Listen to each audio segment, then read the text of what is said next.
ग्राम मालखेड़ी के कुएं में दहाड़ रहा था बाघ। ग्रामीणों की सूचना के बाद कान्हा टाइगर रिजर्व की टीम ने रात में किया रेस्क्यू। कान्हा टाइगर रिजर्व के अधिकारियों और कर्मचारियों ने एक बड़ी सफलता हासिल करते हुए मालखेड़ी गांव में एक कुएं में गिरे बाघ को सुरक्षित रेस्क्यू किया है। मंगलवार की 3 बजे कान्हा टाइगर रिजर्व के फील्ड डायरेक्टर ने घटना की विस्तार से जानकारी दी है। बताया कि 21 और 22 जुलाई की मध्यरात्रि 12:30 बजे करीब वन परिक्षेत्र आशिकारी खाफा को सूचना मिली कि एक बाघ ग्राम मालखेड़ी में एक ग्रामीण के घर के पास स्थित कुएं में गिर गया है। क्षेत्र संचालक कान्हा टाइगर रिजर्व के द्वारा सहायक संचालक मलाज खंड और सिझौरा का संयुक्त दल बनाकर बाघ को सुरक्षित रेस्क्यू करने के लिए निर्देशित किया गया। मौका स्थल पर पहुंचकर विभागीय और स्थानीय संसाधनों का उपयोग करते हुए दल ने बाघ को कुएं से बाहर निकालने में सफलता प्राप्त की है।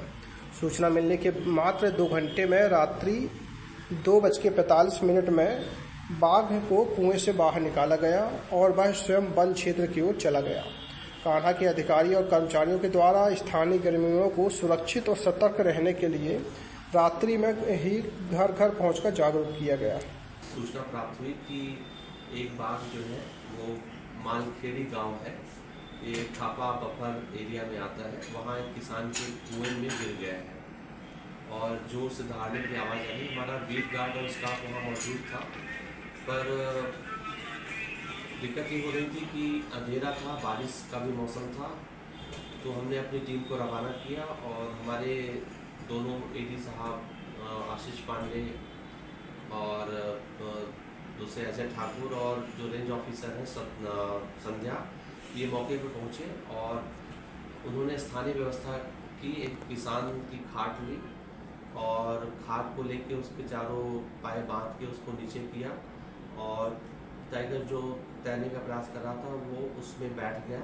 उसके बाद हमने टीम ऑलरेडी रवाना कर दी थी, हमारी जो रेस्क्यू टीम थी जिसमें जाल था और हमारे डॉक्टर साहब रवाना हो गए थे, हम लोग भी रवाना हो रहे थे और फिर सूचना प्राप्त होती है कि वो जो टाइगर है वो जो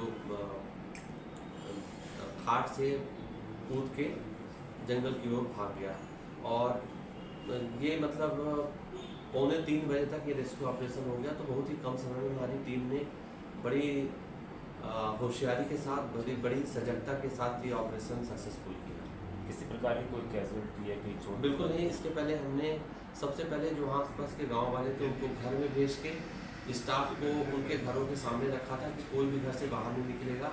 केवल रेस्क्यू का दल जो था, हमारे वन विभाग की टीम और कुछ हमारे सुरक्षा श्रमिक और कुछ 1-2 जो प्रबुद्ध नागरिक थे वो वहाँ पे उपस्थित थे।